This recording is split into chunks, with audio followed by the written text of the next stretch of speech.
بسم الله الرحمن الرحيم. الحمد لله رب العالمين والصلاة والسلام على نبي الله محمد. رب اشرح لي صدري ويسر لي أمري. قدوميا قولا وكيل لدى قدومي كحيجان لدى اللبان لدى إيو حبر رياشة قولا وكيل لدى مشرحين تا دمان مرتشرفتا. السلام عليكم ورحمة الله وبركاته. waxaa sharaf weyniya mudanayaal inaan soo hor istaago anigoo maanta u sharaxan jagada madaxweynaha Puntland. waxaa la idin qaybiyay hadda buuggii iyo barnaamijkii siyaasadeed. mudanayaal waxaan maanta soo hor istaagay anigoo huwan waayo aragnimada fahanka iyo garashada aan ka dhaxlay Puntland. waxaan ahay daljoog la duruuf iyo dareenaha dadkiisa fahansan caqabadaha iyo xaaladaha siyaasadeed ee ka jira Puntland iyo guud ahaan Soomaaliya. 20 sano ugu dambeysay waxaan ahaa adeega bulsho oo u taagan horumarinta nolosha dadkiisa iyo dalkiisa. anigoo ka soo shaqeeyay xarumaha waxbarashada sare, ganacsiga gaarka loo leeyahay iyo hay'adaha samafalka caalamiga ah iyo kuwa maxalliga ah. si gaar ah waxaan u soo hogaamiyay guddigii ku meel gaarka ah ee doorashooyinka Puntland ee markii ugu horeysay hirgeliyay doorasho qof iyo cod ah 57 sano kadib. waxaan sidoo kale soo noqday wasiirkii wasaaradda deegaanka iyo isbeddelka cimilada. halkaas waan ka hirgeliyay howlo badan oo ay ka mid ahaayeen tayeynta iyo dib u habeynta wasaaradda, baahinta adeegyada iyo fulinta mashaariic waaweyn oo laga hirgeliyay dhammaan gobollada Puntland.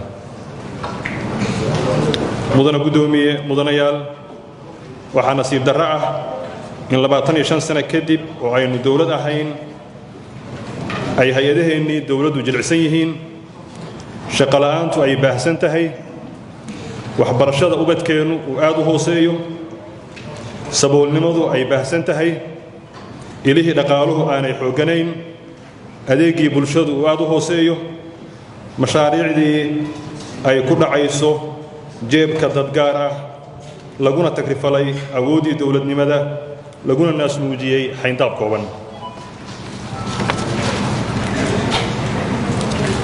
barnaamijkayga siyaasadeed oo ku dhisan aragti isbeddel wuxuu ka kooban yahay 5 tiir. tiirka koowaad arrimaha siyaasadda. mudanayaal haddii aad ii doorataan xilka madaxweynaha dowladda Puntland waxaan Puntland ku hogaamin doonaa siyaasad loo dhan yahay kuna dhisan isu tanaasul, isqancin iyo wadatashi. xiriirka aan la leenahay dowladda federaalka ah wuxuu noqon doonaa mid ku dhisan wax wada yeelasho iyo wax kala yeelasho si waafaqsan dastuurka iyo shuruucda dalka kana fog dana shakhsi ah. waxaan sii wadi doonaa barnaamijka dimuqraadiyadda curdinka ah ee Puntland ka hana qaaday. waxaan dib u saxaynaa khaladaadkii sharci iyo farsamo ee dhacay si ku dhisan wadatashi iyo daahfurnaan. waxaan hormuud u noqon doonaa tabantaabinta iyo qareemidda danaha maamulka SSC khaatumo iyadoo laga taageerayo dhanka kabista miisaaniyadda, difaaca, siyaasadda iyo arrimaha farsamo ee horumarinta maamulka. waxaan ilaalin doonaa madax bannaanida iyo qarannimada dalkeenna. waxaan la dagaalami doonaa wax kasta oo keeni kara kala go'a dalka Soomaaliya ama fal kasta oo keeni kara heshiisyo sharci darro oo waddamo shisheeye u sahli kara inay qaadan karaan taako ka mid ah dhulkeenna bad iyo bariba. tiirka labaad arrimaha amniga. qorshayaashayada aragti isbeddel waxaan mudnaan gaar ah siin doonaa horumarinta amniga, gaar ahaan dib u habeynta ciidanka iyadoo la xaqiijinayo inuu noqdo ciidan leh dhammaan astaamihii ciidan dhanka tirada iyo tayada. waxaan cirib tiraynaa xoogagga xagjirka ah ee al-shabaab iyo daacish ee ku sugan buuraleyda gobollada Sanaag iyo Bari iyadoo la abaabulayo bulshada lana gaarsiinayo dhammaan adeegyada aasaasiga ah.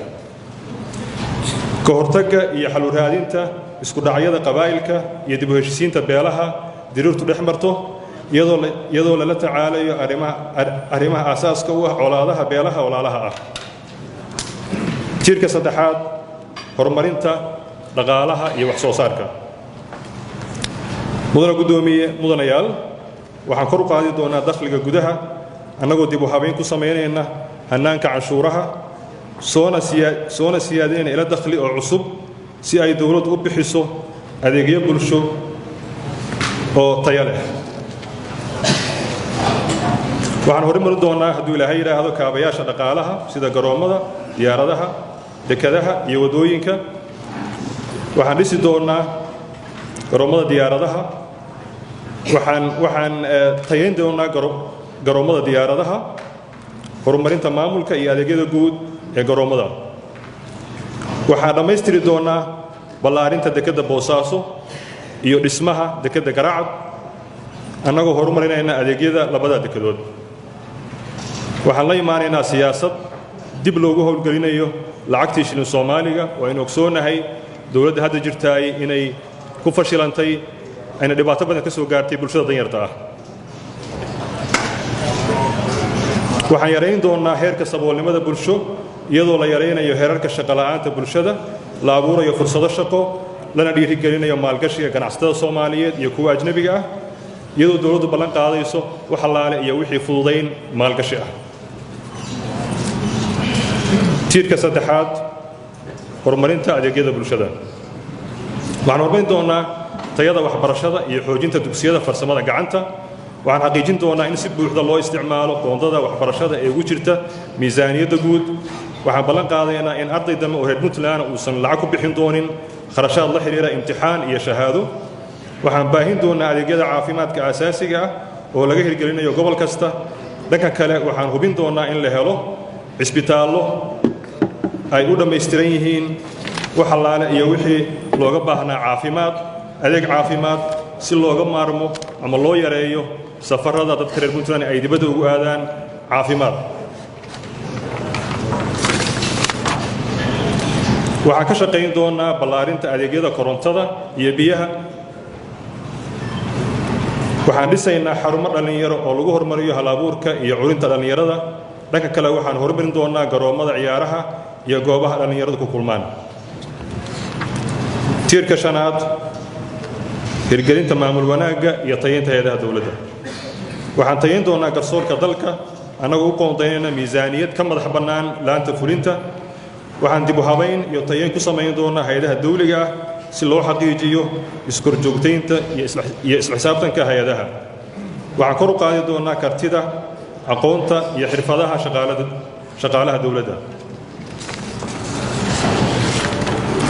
waxaan xaqiijin doonaa isku dheelitirka matalaadda siyaasadeed, u sinaanta fursadaha shaqada, adeegyada bulshada iyo mashaariicda horumarineed ee dhammaan deegaanada Puntland. waxaan dib u habayn ku samayn doonaa habka diyaarinta miisaaniyadda iyo madaxyadeeda annagoo xaqiijinayna in loo isticmaalo sida ay ku soo baxdo. waxaan si daahfuran ugu dhaqmi doonaa miisaaniyadda golaha wakiiladu ay meel mariyaan. waxaan gacan ku siin doonaa ilaahay idankiis golaha wakiilada inay xafiisyo ku yeeshaan gobollada iyo degmooyinka ay matalaan, sarena loo qaado awoodda matalaadda ee golaha. mudana guddoomiye, mudanayaal, idinkoo ka warhaya xaaladda cakiran ee amni, dhaqaale iyo nabadgelyo ee Puntland ka jirta, kana warqaba dagaaladii ka dhacay iyo colaadihii ka dhacay oo maamulka hadda jiraay uu ka sababay magaalooyinka Boosaaso iyo Garoowe, taasoo ka dhalatay siyaasad xumada xukuumadda hadda wakhtigeedu dhammaaday. arrintaas oo u baahan in la dhayo lagana hortago inaanay dib uga dhicin Puntland. mudana guddoomiye, mudanayaal, waxaan idinka codsanayaa inaad codkiina u bixisaan si ay ku jirto mas'uuliyad, danqasho iyo u turid danta dadka reer Puntland. waxaan ballan qaadayaa haddii aad igu aamintaan codkiina inaan fuliyo dhammaan ballanqaadyada kooban iyadoo faahfaahsan aad hadda ku haysataan barnaamijkayga siyaasadeed oo dhammaystiran. ilaahay idankiis waxaan si dhab ah u hirgelin doonaa aragti isbeddel oo ku dhisan xisaabtan iyo xaqsoor intaasaan kusoo koobayaa khudbaddayda guul baa idin rajeynaya asalaamu calaykum waraxmat ullah